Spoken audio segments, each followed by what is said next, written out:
몇 년 전에 텔레비전에서 이 행복의 비밀 코드라는 제목의 다큐멘터리를 방영한 적이 있습니다.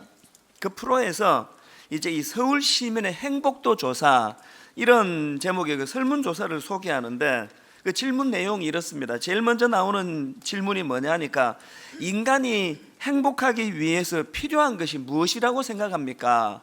그랬더니 그 질문에 응답했던 사람들의 40.6%가 돈입니다. 돈이 있어야 인간은 행복합니다. 그렇게 응답한 사람이 40.6%가 돼가지고 1위를 차지했다는 거예요. 그래서 이제 그 다음 질문이 뭐냐면, 만약에 돈이 인간 행복에 절대적으로 중요하게 생각한다면 그 돈이 얼마나 있어야 행복할 수 있다고 생각하십니까? 그런 질문을 던졌더니 1위로 응답된 게 깜짝 놀랐습니다. 10억 원에서 50억 원은 있어야 인간은 행복할 수 있습니다. 그렇게 응답한 게 1위라는 거예요. 그러니까 그 다큐멘터리에서 보여주고 싶은 게 뭐냐 하면은 이 사람들이 갖고 있는 이 뿌리 깊은 그 고정관념, 돈이 있어야 행복하다, 그것도 큰 돈이 있어야 행복하다, 또 내가 이렇게 행복하지 않은 거는 돈이 없어서 그렇다, 이런 고정관념이 얼마나 잘못된 생각인가를 깨우쳐 주려고 만든 다큐멘터리가 바로 이 프로예요. 그래서 이제 그 다큐멘터리에서 무슨 조사 결과를 밝히는가 하니까 행복과 소득과의 상관관계, 그러면서 참 흥미로운 걸 제가 봤는데요. 보니까 이 월 400만 원까지는 수입이 증가하는 것과 비례해서 행복도 증가하더래요. 예를 들어서 내가 수입이 지난달 150만 원이었다가 이번 달 200만 원이 되면, 그래서 50만 원이 증가되면 그것 때문에 행복이 증가된대요. 200만 원 수입이 300만 원으로 오르면 그것 때문에 행복도 증가된대요. 그런데 중요한 건 뭐냐 하면은 그렇게 쭉쭉 비례해 가다가 400만 원에 이르러 가지고는 400만 원보다 더 많은 수입이 생긴다고 비례해서 더 행복해지는 게 아니더라는 것입니다. 그래서 제가 그걸 보면서 가만히 생각해 보니까 이 400만 원이라는 게, 이건 제 개인적인 생각이에요. 그냥 인간이 그냥 흥청망청은 아니래도 그냥 살아가는 데 있어서 넉넉하게 사는 그 기준이 한 400만 원인가? 제가 그런 생각을 했습니다. 어쨌든 이제 400만 원을 넘어서면서부터는 더 이상 수입이 증가된다고 비례해서 행복도 증가되는 게 아니더라, 이제 그 결과가 나온 거예요. 그러면서 이제 이 도표 하나를 보여주는데요. 월 평균 소득이 430만 원인 어떤 사람하고 또 월 평균 소득이 680만 원인 사람하고 이 두 사람을 비교해 가지고 그 사람들의 행복을 조사해 보니까 소득과 행복 점수가 상관이 없더라는 겁니다. 그 차이가, 이 두 사람 차이에 행복 점수가 별로 차이가 안 나더라는 거예요. 그리고 또 그 다큐멘터리에서 미국의 일리노이 대학교 심리학과 교수입니다. 에드 디너 교수라는 분이 그 인터뷰로 조사한 내용을 보여주는데요. 이분이 그 미국 잡지 포브스지, 이 경제 잡지입니다. 포브스지가 선정한 미국의 100대 부자들을 찾아다니면서 그 100대 부자들 중에 49명을 대상으로 인터뷰를 했어요. 그랬는데 이 교수님이 놀랄 결과를 하나 얻어냈는데요. 세상에 미국의 100대 부자들이 가지고 있는 그 행복도가 보통 사람들의 행복도하고 별 차이가 없더라는 거예요. 그래서 이제 이런 내용들을 쭉 가지고 우리 인간들은 돈이 많아야, 한 50억 정도는 있어야 내가 부족함 없이 행복을 느낄 수 있다, 이게 틀렸다는 거예요. 그게 아니라는 거예요.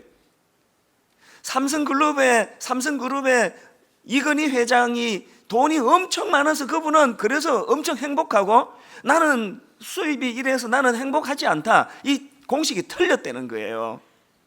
그래서 저는 그 다큐멘터리 내용들을 보면서 목회자니까 기도가 나와요. 이 두 갈래로 기도가 나와요. 하나님, 분당 우리 교회 성도들 가운데 경제적으로 어려움을 겪고 계시는 분, 이 상징적으로 이 400만 원이라는 이 도표가 오를 때까지는 이 수입이 오르는 것과 행복도가 같이 증가한다면 오늘 경제적으로 어려워하는 우리 성도들에게 하나님 막혀있는 그 물질의 통로를 좀 뚫어주세요. 그래서 월 400 이상 수입이 생겨나도록 하나님 은혜 주시기를 원합니다. 그렇게 기도가 나와요. 그런가 하면 또 다른 한 갈래, 이건 기도는 아니지만 제가 뭘 바라는가 하면은 오늘 우리 성도들 가운데 많은 성도들이 400만 원보다 훨씬 많은 수입을 누리면서도 여전히 돈 그러면서 마치 돈 없어서 자기가 불행한 것처럼 그렇게 생각하고 있는 성도들이 있다면 하나님 좀 따끔하게 좀 지적 좀 해주세요. 이렇게요. 고만해라 많이 묻다 아이가. 우리가 이 다큐멘터리를 보면서 많은 생각을 해야 됩니다. 저는 그 내용들을 쭉 보면서 그 책 제목 하나가 떠올랐는데요. 그 책 제목이 뭐냐? 다니엘 튜트라는 그 외국 사람이 이제 우리나라에 대해서 쓴 책인데요. 제목이 이렇습니다. 기적을 이룬 나라, 기쁨을 이룬 나라. 저는 그 책을 읽어보지 못했습니다만 그 제목이 너무 인상적이고 마음이 아픈 거예요. 외국인이 보는 대한민국이 딱 이걸 압축이 된대요.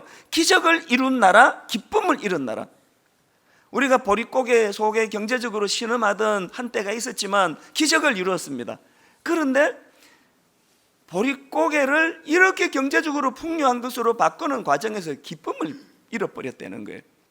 그래서 아까 그 다큐멘터리에 제가 참 흥미로운 걸 하나 본 게 뭐냐 하면 왜 400만 원 버는 사람이 예를 들어서 1000만 원 벌고 2000만 원 버는데 행복도는 더 좋아지지 않느냐? 여러분 왜 그럴 것 같아요? 거기서 말하기를요, 400만 원 수입을 얻는 사람이 1000만 원, 2000만 원 수입을 늘려가는 과정에서 너무나 소중한 것을 잃게 된다는 거예요. 예를 들면 자녀와의 살가운 대화, 애틋한 애정, 또 부부간에 우정을 나누고 친밀감을 가지고 서로를 사랑하는 마음, 이런 것들을 희생하고 얻어지는 게 수입의 증가이기 때문에 그래서 수입은 늘어나는데 행복은 증가되지 않는다는 거예요. 이게 그 다니엘 튜트라는 외국인이 말했던 기적을 이룬 나라, 기쁨을 이룬 나라, 여기로 다 함축해서 설명하고 있는 거 아닙니까? 그래서 저는 이런 것들을 보면서 이제 새해에는 이찬수 목사가 하나님 화려한 외적인 그 무엇을 목말라 꿈꾸는 이런 목표를 가진 존재가 아니고 오늘 설교 제목처럼 하나님 내 영혼의 고요와 평안을 원합니다. 내 내면의 평안을 추구하는 한 해가 되기를 원합니다. 여러분 우리 하나님은 저에게 너무너무 좋은 아버지세요. 아빠 아버지예요. 제가 이런 생각들을 나누고 있는데 하나님이 저에게 선물처럼 시편 131편을 제게 주셨어요. 그래서 제가 지난 연말부터 이 131편을 많이 묵상했습니다. 참 좋은 시간을 가졌어요. 특히 2절을 한번 보십시오. 131편 2절에 이런 말씀이 나옵니다. 실로 내가 내 영혼으로 고요하고 평온하게 하기를 젖된 아이가 그의 어머니 품에 있음 같게 하였나니 내 영혼이 젖된 아이와 같도다. 제가 이 묵상을 하는데요, 이 광경을 상상만 해도 평화가 와요. 그 젖된 아기가 엄마 품에 안겨 평안한 가운데 새근새근 그렇게 잠에 들어있는 그 아이를 상상해 보니까요, 부러운 거예요. 근데 여러분 이 2절에서 중요한 게 뭐냐면 내 중요한 하나를 발견했는데요, 지금요 젖 먹는 아이가 엄마 품에 있다고 묘사하지 않아요. 젖된 아이예요. 그 아이에게 더 이상 젖이 필요 없어요. 엄마가 제공하는 달콤한 그 무엇 때문에 그 품을 파고드는 게 아니고요, 더 이상 젖 안 먹습니다. 젖된 아이예요. 그럼에도 불구하고 엄마 품에 안기는 그 상태를 한번 생각해 보세요. 우리 예수 처음 믿을 때는 예수 믿으면 젖을 준대더라. 그래서 예수 믿었어요. 그러나 여러분 이 정도 신앙적으로 성장하면요, 하나님이 주시는 달콤한 축복, 내 손에 들려지는 그 달콤한 그 초콜릿 같은 거, 그것 때문에 주님 품에 안기는 이 낮은 단계의 신앙이 아니고 젖된 아이처럼 엄마가 젖 줘서 좋은 게 아니고 그 존재, 엄마 품 자체를 귀하게 여기고 그것을 사모하는 그런 신앙인들이 되었으면 좋겠습니다. 그래서 저는 지난 몇 주 동안에 이 131편을 혼자서 묵상하면서 너무나 제가 은혜를 많이 누렸는데요, 이 말씀들을 쭉 묵상하니까 옛날 우리 어른들이 즐겨 부르시던 그 찬양이 흥얼거려지는 거예요. 내 영혼의 극히 깊은 데서 맑은 가락이 울려나네. 하늘 곡조가 언제나 흘러나와 내 영혼을 고이 싸네. 평화로다. 하늘 위에서 내려오네. 그 사랑의 물결이 영원토록 내 영혼을 덮어서서. 저도 기억이 나요. 저희 어머니가 교회에 기도회를 가면 우리 많은 어른들이 눈물을 흘리며 이 찬양을 부르는 그 내면의 평화. 오늘 우리가요 너무 약해 빠져가지고 막 추워 죽겠다, 막 이상 기온이다, 못 살겠다 그러는데요, 이게 너무 호들갑 아닙니까? 저부터가. 옛날 어른들은요 그 연탄 아궁이 그래가지고 그 잘잘잘잘 뜨거워지는 아랫목은 뜨거워서 못 가고, 나머지는 추워가지고 이거 뭐 가습기가 있습니까 뭐가 있습니까? 그래서 가습 효과 내려고 물 떠가지고 머리맡에 두고 자면 가습 효과가 어디 있습니까? 깡깡 얼어붙는데 그렇게 살았는 게 아닙니까? 찬물로 세수하고 얼음 깨서 세수하고. 그렇게 물질적으로 결핍된 그들 입에서 평화로다. 하늘 위에서 내려오네. 여러분, 그 외국인이 우리나라를 보면서 안타깝게 쓴 책 제목처럼 기적을 이룬 나라, 기쁨을 이룬 나라. 우리 기쁨이 다 어디로 가버렸습니까? 우리는 너무 소중한 거 잃고 있는 거 아닙니까? 10억 벌어야 행복하다는 사단의 말에 속아가지고. 그래서 저는 이 말씀들을 묵상하면서 하나님, 올 한 해 내 꿈이 하나 있습니다. 내 소원이 하나 있습니다. 여러분, 원래 제 삶의 목표가 뭔지 아세요? 하나님 품의 평온을 경험하기. 이게 내 원래 목표예요. 하나님, 저도 젖 주셔서 하나님 필요한 게 아니고 젖된 아이처럼 그저 하나님 존재가 좋아서 하나님 품 안의 평온을 맛보는 한 해가 되기를 원합니다. 하나님, 나 큰 교회 만들어주셔서 늘 하나님 땡큐 그러고 사는 감사 말고요, 내 어떤 상황이든. 그래서 저는 여러분에게도 이 목표가 같이 나누어졌으면 좋겠습니다. 한번 따라해 보시겠습니까? 하나님 품의 평온을 경험하기. 하나님 품의 평온을 경험하기. 여러분, 꼭 이 꿈이 이루어지시기를 바랍니다. 근데 여러분, 중요한 것은요, 우리가 이 목표를 정말 내 원래 목표로 삼는다면 우리 두 가지 해야 될 것이 있다는 사실이에요. 뭘 해야 되느냐? 첫째로요, 자기 분수 지키기예요. 제가 이 131편의 구조를 가만히 보니까요, 2절에서 이 젖된 아이와 같은 평온을 누리기 위해서 1절에서 무슨 전제를 피력하고 있는가 하니까, 자 1절을 한번 보시기 바랍니다. 여호와여, 내 마음이 교만하지 아니하고 내 눈이 오만하지 아니하오며 내가 큰 일과 감당하지 못할 놀라운 일을 하려고 힘쓰지 아니하나이다.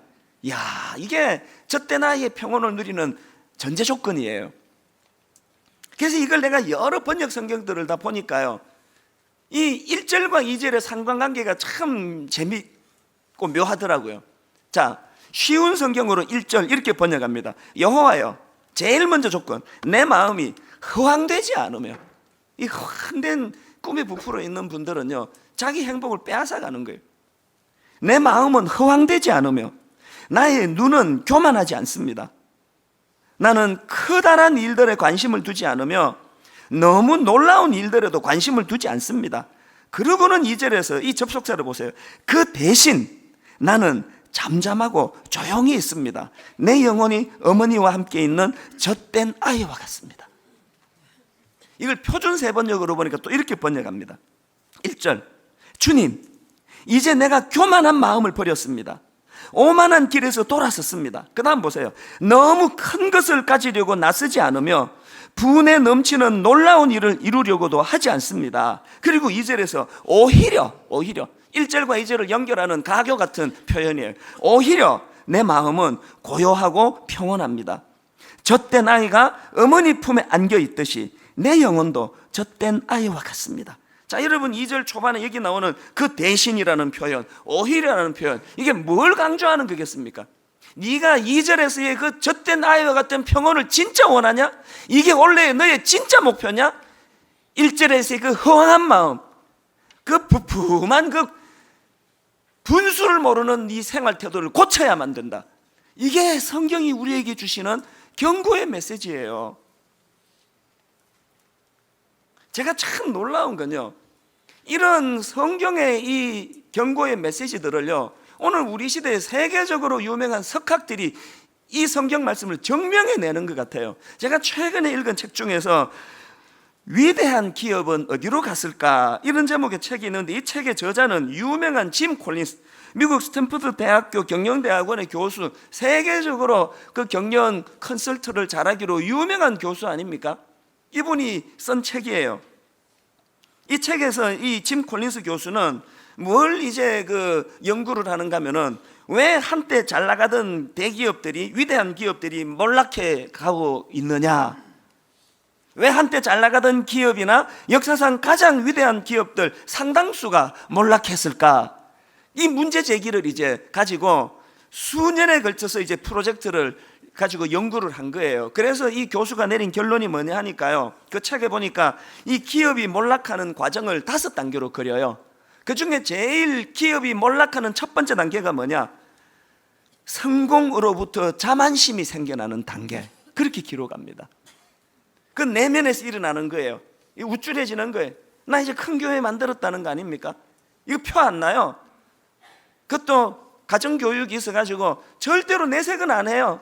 아니 뭐 제가 했나요? 하나님이 하셨죠. 호호호. 그러지만 내면에서는 교만이 일어나고 있는 거예요. 이거 쉽게 할 수 있는 일인가? 나니까 하지. 이게 망하는 첫 단계래요. 그 다음 두 번째 단계가 뭐냐? 원칙 없이 더 많은 욕심을 내는 단계예요. 첫 번째 단계가 내면에서 불씨가 제공됐다면 이걸 꺼트리지 않으면 이제 이것이 이제 본격적으로 망하는 길로 발걸음을 떼는 첫 단계가 욕심이라는 거예요. 욕심. 그래서 그 목차에 보니까요, 이 두 번째 단계에 소제목이 몇 개 있는데 소제목 중에 이런 게 있더라고요. 현실 안주보다 무서운 과다한 욕심. 여기 많은 분들이 이 경고를 받으셔야 됩니다. 현실을 안주하는 것도 그게 좀 문제가 있고 나쁜 거지만요, 현실 안주보다 더 무서운 거는 과다한 욕심을 내는 거라는 거예요. 그리고 또 이 두 번째 단계에 대한 그 평가하는 단어들 중에 이런 것도 있어요. 성장에 대한 과도한 집착. 이게 망하는 지름길이라는 거예요.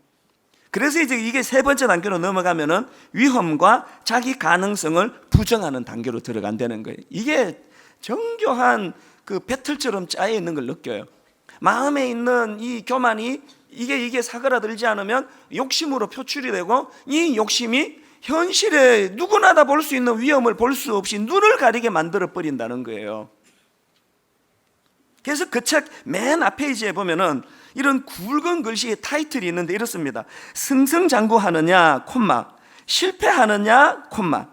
이 모든 것이 주변 환경보다는 스스로 어떻게 하느냐에 달려있다. 그 책의 엑기스 결론이 그거예요. 제가 놀라는 게요, 이 대학자가 연구하고 수년을 연구해서 만드는 이 결론을요, 놀랍게도 성경에 2000년 전에 기록된 성경이 이미 다 나와 있습니다. 그만 그냥 머리 싸매고 연구할 것 없이 성경 읽으면 돼요. 근거를 제가 대보겠습니다. 우리가 잘 알고 있는 사도행전 20장에 보면은요, 바울이 이제 에베소 교회에서 목회를 하다가 이제 그 목회지를 떠나갑니다. 그래서 이제 그 교회 장로들을 모아놓고 고별 설교를 합니다. 그 분위기가 얼마나 비장하겠습니까? 그 고별 설교에서 바울이 무슨 말을 하는가 하니까 자기의 지난 시간 이렇게 회고합니다. 우리 사도행전 20장 18절 19절을 한 목소리로 같이 한번 읽어보시겠습니다. 오매 그들에게 말하되 아시아에 들어온 첫날부터 지금까지 내가 항상 여러분 가운데서 어떻게 행하였는지를 여러분도 아는 바니 곧 모든 겸손과 눈물이며 유대인의 간계로 말미암아 당한 시험을 참고 주를 섬긴 것과. 저는 이 말씀을 읽으면서 저의 은퇴를 생각해요. 하나님, 제가 은퇴하는 날 바울처럼 이렇게 고백하기를 원합니다. 근데 저는 이 바울의 지난 목회를 돌아보는 눈물의 고백 가운데 눈에 들어오는 게 이거예요. 19절 말미에 나오는 시험을 참고 주를 섬긴 것. 주를 섬기려면 시험을 참아야 된대요.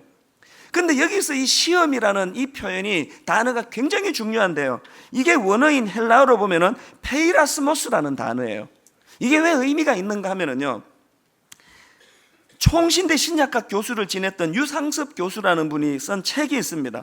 분석 사도행전이라는 책이 있는데요, 그 책에서 이 유상섭 교수가 강조하는 게 뭐냐면은 바울이 페이라스모스, 이 시험이라는 단어를 페이라스모스로 표현할 때에는 주로 예수님의 사역과 연관해서 이 단어를 사용한다고 그렇게 주장을 하는 거예요.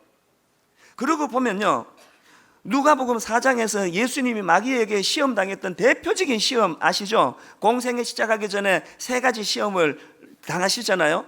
예수님이 그 마귀의 시험을 잘 이기시고 그것을 이제 정리하는 구절이 누가복음 4장 13절인데 한번 보시기 바랍니다. 마귀가 모든 시험을 다 한 후에 얼마 동안 떠나니라. 놀랍게도 여기 나오는 마귀가 모든 시험을 다 한 후에 하는 이 시험이 바로 페이라스모스예요. 자, 여러분 한번 생각해 보세요. 누가복음 4장에서 공생애를 시작하려는 예수님에게 마귀가 3가지로 주님을 시험하는데, 여러분이 양상은 3갈래지만 뿌리는 같은 거예요. 마귀의 시험의 핵심이 뭐예요? 십자가 지지 말라는 거예요. 높은데 주님을 혼미하게 데리고 가가지고는 온 천하를 다 보여주면서 이거 다 누리라는 거예요. 마귀의 시험의 핵심이 뭡니까? 예수님의 내면을 흔드는 거예요. 누리라는 거예요. 즐기라는 거예요. 기뻐할 수 있는 길이 있다는 거예요. 예수님이 그걸 견뎌내셨다고 성경이 기록하는데, 지금 바울이 자기 목회를 되돌아보면서 내가 주를 섬긴 것과 하는 바로 앞에 시험을 참고가 이 페이라스모스라는 거예요. 제가 이거를 묵상하다 보니까 참 흥미로운 게요, 그 앞에 뭘 전제를 답니까? 유대인의 관계로 말미암아 당한 시험을 참고. 그러니까 바울이 자기 삶을 되돌아보니까 목회 가운데 겉으로 보기에는 유대인의 관계, 유대인의 핍박, 유대인의 공격, 이게 자기를 괴롭히는 시험 같지만 사실은 그게 아니라는 거예요. 그 시험도 있었지만 결국은 바울 내면에서 일어나는 이 욕심, 분수를 모르고 끝간데 없이 가고자 하는 마음에서 일어나는 이 욕구, 이거를 이기고 싸워낼 때 온전히 주님을 섬기는 종이 되더라는 거예요. 저는 목회자이기 때문에요, 이 바울의 고백이 뭘 말하는지 너무 잘 이해를 해요. 오늘 어느 성도가 저를 괴롭힙니까? 어느 성도가 저를 시험에 빠뜨립니까? 아무도 저를 시험에 빠뜨리지 못합니다. 내 안에 있는 탐심, 분수를 모르고 자꾸 끝간데 없이 유명해지려고 그러고 커지려고 그러고 인기 있는 목사가 되려고 하는 내 내면과 싸우는 이것이 목회의 가장 어려운 일이라는 거예요. 이게 참 흥미로운 건요, 이 신약에서 페이라스모스라는 단어가 또 한 번 더 나오는데요, 그게 야고보서 1장 14절 15절입니다. 자, 보십시오. 오직 각 사람이 시험을 받는 것은 자기 욕심에 끌려 미혹됨이니 욕심이 잉태한 적 죄를 낳고 죄가 장성한 적 사망을 낳느니라. 여기 나오는 시험이 페이라스모스예요. 왜 자꾸 원인을 딴 데서 찾으려고 그러세요? 그거 아주 비겁한 거 아닙니까? 내가 망해서 사망에 이르는 거는 내 내면에 일어나는 이 탐심을 다스리지 못한 데서 오는 거라는 거예요. 제가 왜 어느 선교단체에서 이사장이 좀 돼주세요, 또 무슨 한국교회를 살리는 일에 목사님 힘이 필요합니다, 이사가 돼주세요, 멤버가 돼주세요. 왜 그걸 지금까지 단 한 번도 제가 허락을 안 합니까? 하고 싶어요. 저도 마이크 쥐는 일이 내가 얼마나 좋은 일인데요. 그러나 내 내면과 싸우는 거예요. 하나님, 내 분수를 지키기 원합니다. 저는 내 분수를 알아요. 저는요, 분당 우리 교회 한 교회 목회하는 이것도 버거울 만큼 용량이 작은 사람이에요. 그런데 여기다 용량이 작은 내가 한국교회 만든 한국교회 살린다고 설치고 다니면 우리 교회 다 죽습니다. 이를 악물고 분수를 지키는 거예요. 그래서 욕을 먹을 때가 있어요. 선배님이 전화 오시면 어떤 때는 막 야단을 치면은요, 내가 할 말이 없어요. 유구무원해요. 너무너무 죄송해요. 그러나 저는 내 분수를 지키기를 원해요. 그리고 전화를 끊고 나면 혼자 독백하는 게 이거예요. 하나님, 저 확신합니다. 오늘 어려움을 당한 한국교회 살리는 건 몇몇 슈퍼맨 목사들이 모여가지고 한국교회 살릴 수 있는 게 아니고, 이 땅의 모든 목사들이 각각 자기 분수를 알고 자기 교회, 자기 맡겨진 일에 최선을 다하는 이런 일이 일어날 때 위기를 만난 한국교회 살아날 줄 믿습니다. 하나님, 제가 내 자리 잘 지키게 해주시기 원합니다. 이게 제가 하나님 앞에 꿈꾸고 기도하는 기도 제목이에요. 용량이 제가 더 컸으면 얼마나 좋겠습니까? 분당 우리 교회도 컸더니 목회하면서 그냥 한국교회도 막 살리면 내면서 빨간 망토 두르고 막 휘젓고 다닐 수 있는 능력이 제게 있었더라면 얼마나 좋겠냐고요. 불행하게도 저는 그런 사람이 아니에요. 지금 한 교회 목회하는 것도 버거워 정신이 없는 사람이에요. 그래서 올 한 해 하나님, 이 2절에서의 평안을 내가 원합니다. 그러면 하나님은 항상 저에게 이런 메시지를 주시는 거예요. 1절을 잘 읽어봐라. 1절을. 네 분수에 안 맞는지 다시 말아. 오늘 저는 모든 이곳에 예배드리는 성도님들이 이 1절에서 주님이 주시는 이 경고의 말씀, 그래서 자기 분수를 잘 지켜 허황한 자리에 빠지지 않고 분에 넘치는 놀라운 일을 이루려고 하지 않는 그런 겸손한 여러분 되시기를 바랍니다.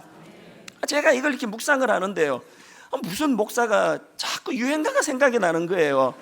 이게 참 신령한 찬양이 탁 어우러지면서 은혜가 돼야 되는데, 자꾸 유행가가 뭐냐면은 옛날에 그 김국한 씨가 불렀던 타타타라는 노래가 계속 생각이 나는 거예요. 이게 내가 막 떨치려고 애를 써도 이게 안 떨쳐져 가지고 오늘 할 수 없이 내가 부르기로 했는데요, 오늘 은혜 받는 여러분에게 찬물을 얹어드려 죄송합니다.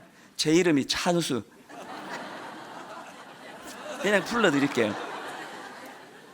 산다는 건 좋은 거지, 수지 맞는 장사잔소, 알몸으로 태어나서 옷 한 벌은 건졌잔소. 이렇게 나가는 노래예요. 여러분, 제가 이 1절 말씀, 2절 말씀 묵상하는데 계속 그 노래가 맴도는 거예요. 제가 뒤져보니까요, 이 타타타라는 노래는요, 작사자 양인자 씨가요, 인도를 여행을 가서 인도 지역의 그 가난한 사람들, 그 자기들이 그 믿는 무슨 종교인지 내 모르겠어요. 그들을 보고서 영감을 얻어서 쓴 작사가 이거래요. 나 그거 보고 진짜 부끄러웠습니다. 오늘 이 땅에 난 크리스찬들이 저보고 영감 얻어서 써야 되는 곡 아닙니까? 오늘 이 땅의 불신자들이 우리 목회자들을 보고, 수많은 크리스찬들을 보고, 이야, 저게 행복의 길이구나, 그래야 되는 거 아닙니까? 오늘 이런 점에서 우리 모두가 부끄러워해야 되는 거 아닙니까? 어떻게 우리가 이런 영감을 제공하기는커녕 이게 탐심의 화신이 돼가지고 기독교 그러면은 부끄러워해야 돼. 우리 자식들에게도 부끄러워해야 돼. 하나님 앞에서 정말. 그래서 제가, 우리 이 노래 같이 한번 불러보실래요? 그건 어려울 것 같으니까요, 제가 한 번만 더 불러드릴게요. 산다는 건 좋은 거지, 수지 맞는 장사잔소, 알몸으로 태어나서 옷 한 벌은 건졌잔소. 그러면 된 거 아닙니까? 알몸으로 태어나가지고 이만큼 누리고 살면 되는 거 아닙니까? 400만 원 있으면 행복이 더 이상 올라가지 않는다는데, 여러분, 젖대 나이가 엄마 품에서 누리는 그 평안을 누리기 원하신다면 끝간데 없는 내 마음의 이 탐심, 분수를 모르고 설쳐대는 이 내 내면을 통제하는 성령의 역사가 필요한 줄로 믿습니다. 그런가 하면 두 번째로요, 우리가 이런 내적 평안을 경험하기 위해서는 하나님에 대한 의존도를 높여야 된다는 거예요. 제가 이 시편 131편의 구조를 보니까요, 2절 말미에서 내 영혼이 젖된 아이와 같도다 그렇게 말씀하시고는 바로 3절에서 무슨 논리로 들어가느냐, 이스라엘아 지금부터 영원까지 여호와를 바랄지어다. 젖된 아이와 같은 평안을 누리기 위해서는, 근데 여러분, 여기 나오는 여호와를 바랄지어다라는 이 단어는요, 원어로 보면은 바랄지어다보다 더 잘된 번역은 이거예요. 소망을 주님께 두어라. 바랄지어다가 여호와께 소망을 두으라는 뜻이에요. 자, 여러분, 소망을 주님께 둔다는 게 뭘 의미합니까? 그래서 이제 대부분의 영어 성경이 이 부분을 번역하는데 이렇게 돼 있더라고요. Hope in the Lord에, 이 소망을 주님에게 둔다는 거예요. 소망을 주님께 둔다는 게 뭘 의미합니까? 하나님에 대한 절대 의존의 자세를 말하는 거 아닙니까? 제가 그러고 묵상하다가 하나 더 깨달은 게 뭐냐 하면은, 자, 여러분, 젖된 아기가 엄마 품에 안겨가지고 평안히 지내는 그 모습을 보면은 딱 들어오는 이미지화되는 것은 평안 아닙니까? 그런가 하면 또 다른 이미지가 하나 더 떠오르는데요, 그거는 절대 의존이에요. 그러고 보니까 저도 우리 집에 애들이 갓난아기 때요, 엄마 품에 안겨 있는데 자기 엄마가 시장에 뭐 사러 간다든지 해서 아기를 떼려 그러면 얘는 지구가 망하는 것처럼 온 얼굴이 시뻘개지도록 절규하면서 울어요. 이게 젖된 아기의 평화예요. 오늘 우리에게 이게 없어진 거 아닙니까? 한때 그러셨잖아요. 주님 처음 만나고 주님 없으면 망할 것 같은 그런 두려움이 있었잖아요. 이제 좀 컸다는 거죠. 엄마 없어도 돼. 그 권사된 게 그게 화근이에요. 그 장로 직분 받은 그게 화근이라니까요. 그 무슨 직분 하나 받고 뭐 지가 다 큰 것처럼 생각하고 뭐 교회도 자기가 다 운영하고 하나님을 의존하지 않는 자세. 목사된 게 이게 화근이라니까요. 오늘 저에게 엄마 품을 찾는 그 어린아이의 절대 의존이 내게 있느냐? 있기는 있어요. 약해졌을 뿐이죠. 많이 약해졌더라고요. 개척 초기에는요, 어른 목회 안 하고 개척해가지고 정말 죽을 것 같았어요. 새벽에 나오면 눈물밖에 안 나와요. 중등부만 해놓으니까, 고등부만 해놓으니까 설교하고 나면은 그 분당 아줌마들은 이 목사님은 애들을 상대해가지고 말씀이 깊이가 없다 그런 얘기를 자꾸 하니, 내 분당 아줌마들에게 상처를 얼마나 받았는지 아세요? 그 하나님 의지할 수밖에 없는 거예요. 하나님, 나는 목회 경험도 없는데 사람은 자꾸 몰려오는데 이 어떻게 하면 좋습니까? 젖된 아기와 같이 하나님을 전적으로 의지했는데 이젠 저 좀 컸어요. 이제 적어도 내기에는 이제 제 애들만 상대해가지고 설교가 너무 유치해 못 듣겠다 그런 얘기는 안 들려요. 뭐 집에 가서 하는지는 모르겠지만 이제 관록을 따라 이 정도 하면 목회 될 것 같아요. 이게 화근이라니까요. 오늘 우리가 이 전적인 하나님 의존하는 뜻은, 엄마 품에 있던 그 젖된 아기가 누구가 강제로 그 엄마 품에서 얘를 떼려고 하면은 지구가 망할 것처럼 두려움에 빠져가지고 엄마 품으로 파고드는 이 마음이 우리가 회복해야 될 마음이에요. 자, 여러분, 출애굽기 3장에 보면은요, 모세가 이제 하나님께 쓰임 받기 직전에 큰 그 사건 하나를 경험하는데요, 모세가 이제 호렙산에서 이상한 광경을 목격하는 거예요. 떨기나무에 불이 붙었는데 가만히 보니까 이게 이 자연의 에너지 법칙으로 말하면 이제 나무에 불이 붙으면서 이 나무가 타가지고 소멸이 돼야 되는데 가만히 보니까 나무가 타지를 않는 거예요. 없어지질 않는 거예요. 그래서 이게 어떻게 된 건가 가까이 다가가려는데 하나님이 이렇게 말씀하십니다. 자, 5절을 한번 보십시오. 하나님이 이르시되 이리로 가까이 오지 말라. 내가 선 곳은 거룩한 땅이니 내 발에서 신을 벗어라. 그렇게 명하시고는 7절에서부터 하나님께서 모세에게 당신의 위대한 꿈, 위대한 프로젝트를 들려주세요. 내 백성 이스라엘 백성들이 애굽에서 신음하고 있는데 내가 이제 더 이상 간과하지 않을 것이다. 그 신음하는 이스라엘 백성들을 내가 출애굽시켜서 적과 꿀이 흐르는 가나안 땅으로 이동하고자 하는 그 꿈이 내게 있다. 모세에게 하나님의 놀라운 프로젝트를 들려주세요.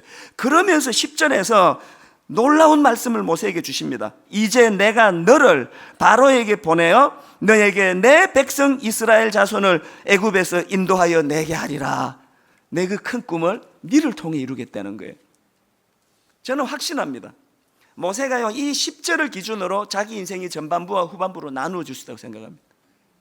그런데 제가 문제 제기하는 게 뭐냐면요, 하나님께서는 이 놀라운 현장에서 왜 모세의 발에서 신을 벗으라 그러느냐, 이 문제를 풀어나가려면요, 우리 이사야 20장 2절을 보셔야 되는데, 자, 이사야 20장 2절로 한번 가보시겠습니다. 그때에 여호와께서 아모스의 아들 이사야에게 말씀하여 이르시되 갈지어다 내 허리에서 배를 끄르고 내 발에서 신을 벗을지니라 하시매 그가 그대로 하여 벗은 몸과 벗은 발로 다니니라. 3절 여호와께서 이르시되 나의 종 이사야가 3년 동안 벗은 몸과 벗은 발로 다니며 애국과 구스에 대하여 징조와 예표가 되었느니라. 여기 보면 지금 하나님께서 묘사하시는 종의 모습 중 하나가 벗은 발이에요. 모세에게 신을 벗으라는 의미랑 지금 이것이 그 겹쳐지는 내용 아닙니까? 그리고 신약으로 가서 보면은요, 더 선명해져요. 누가복음 15장 21절에 보면은 이제 이 탕자의 비유에 나오는 둘째 아들이 이 못된 놈이 아버지 돌아가시지도 않았는데 그 자기 분깃 유산을 다 달라 그래가지고 허랑방탕 다 쓰고는 돼지 쥐염 열매를 먹다가 자각하는 거예요. 아버지 집에 가면 나 산다. 그래서 이제 아버지한테 돌아가가지고는 염치가 있으니까 내가 아들 자격을 여기 온 거 아닙니다. 저를 이제 종으로 써주세요. 그런데 아버지는 그 아들의 말 듣지도 않으세요. 아들의 반일로 다시 복귀시켜 주시는데 그 과정에서 여러분 22절 한번 보시기 바랍니다.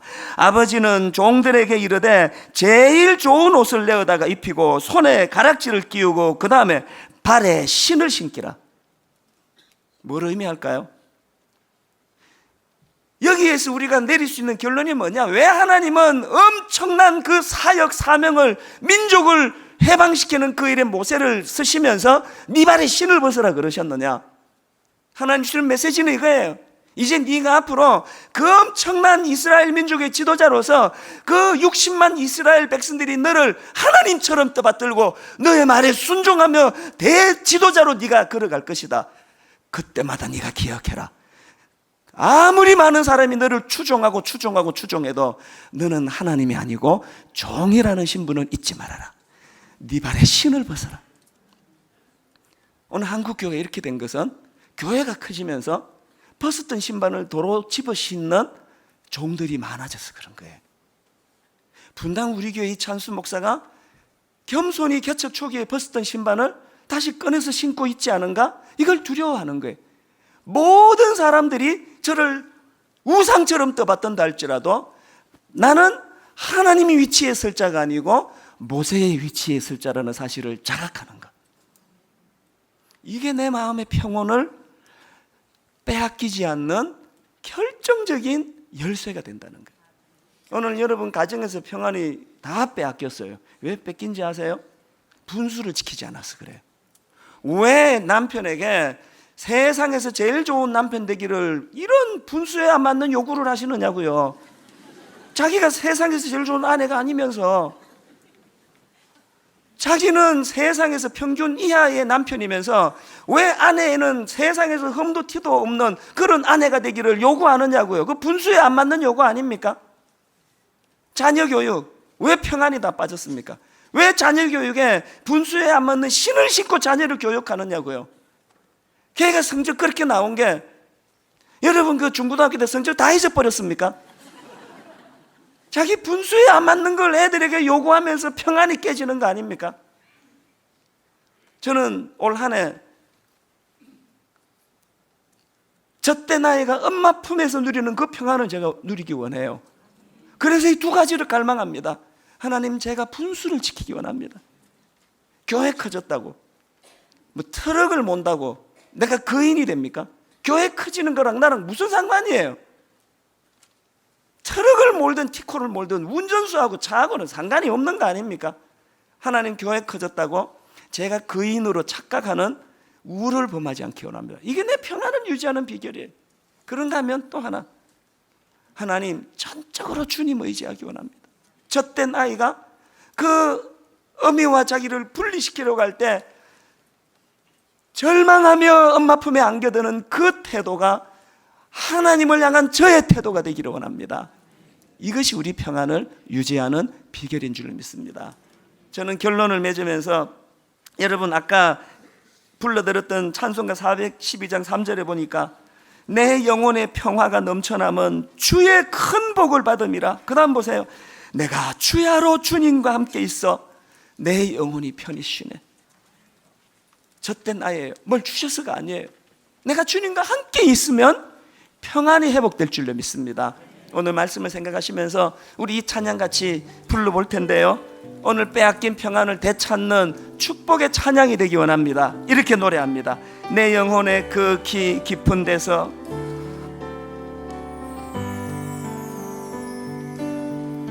내 영혼의 그 깊은 데서 맑은 가락이 울려나네. 맑은 가락이 울려나네.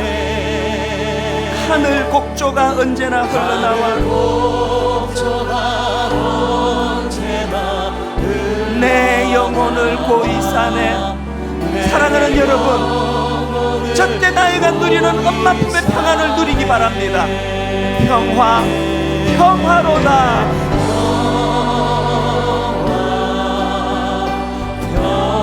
하나님 주시는 평화입니다. 하늘 위에서 내려오네. 예배 가운데 이 평화가 회복되기 원합니다. 그 사랑의 물결이 영원토록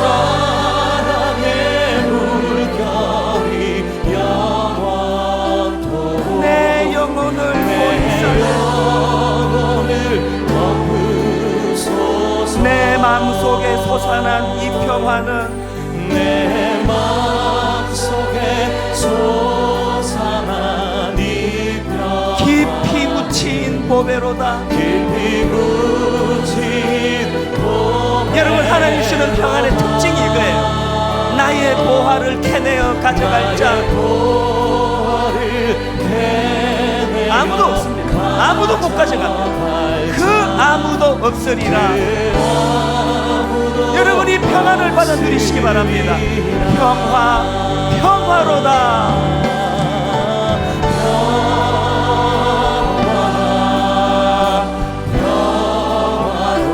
하늘 위에서 내려오네. 그 사랑의 물결이 영원토록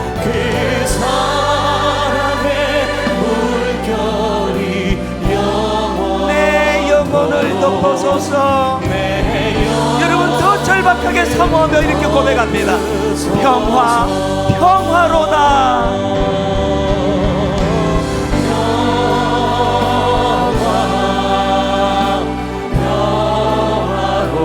하늘 위에서 내려오네.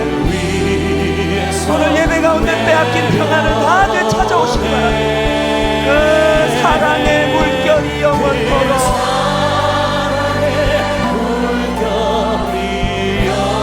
내 영혼을 덮어소서. 이 시간 합심해서 같이 기도하십니다. 소리 높이 이 시간 기도할 때 평화로다. 하나님 앞에 같이 기도하십니다. 살아계신 하나님 아버지, 적대 나이가 엄마 품에서 누리는 그 평안을 허락하여 주시옵소서. 하나님, 내 분수를 잘 지켜 알기를 원합니다. 합심을 갖지 않기를 원합니다. 하나님, 전적으로 하나님 의지하는 갓난아기 같은 심령을 회복시켜 주시옵소서. 아버지 하나님, 은혜의 자리로 인도해 주시기 원합니다. 평화로다. 하나님, 그 은혜가 우리에게 부어지게 하여 주시옵소서. 하늘 위에서 내려오네. 그 사랑의 물결이 영원토록 내 영혼을 덮으소서. 이 시간 사랑하는 여러분, 조용히 눈을 감고요, 한 1분 정도, 너무나 분주하고 바쁘게 지금 허겁지겁 달려가는 인생인데 가던 걸음을 멈추고 마귀가 속이는 거 이거 아닙니까?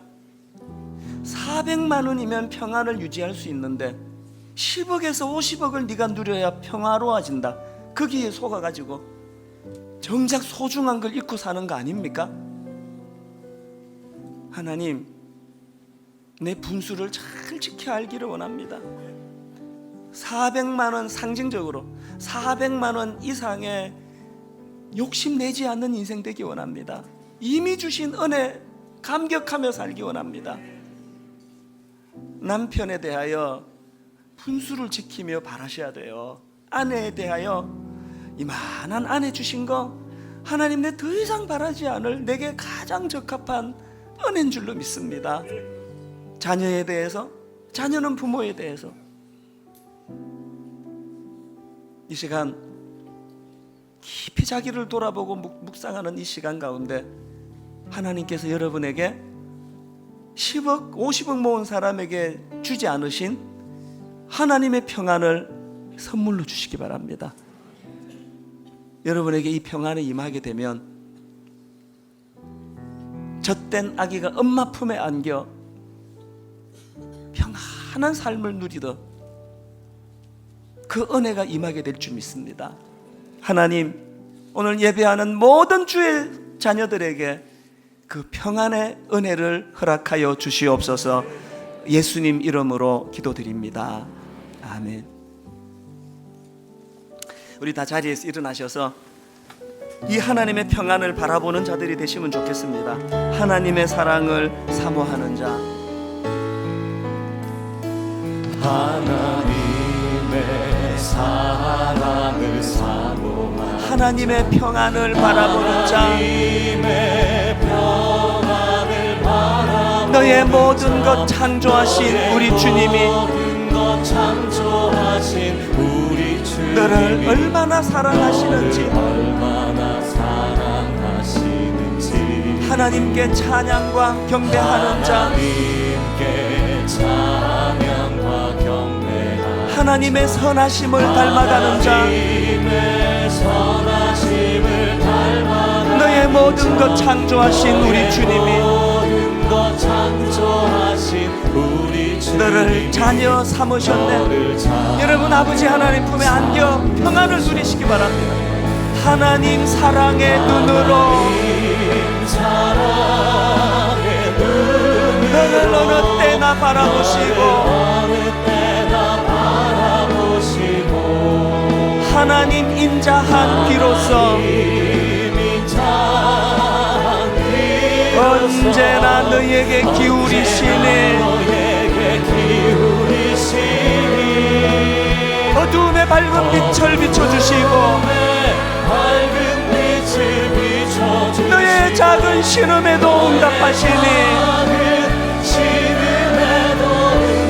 너는 어느 곳에 있든지 주를 향하고 주만 바라볼시라.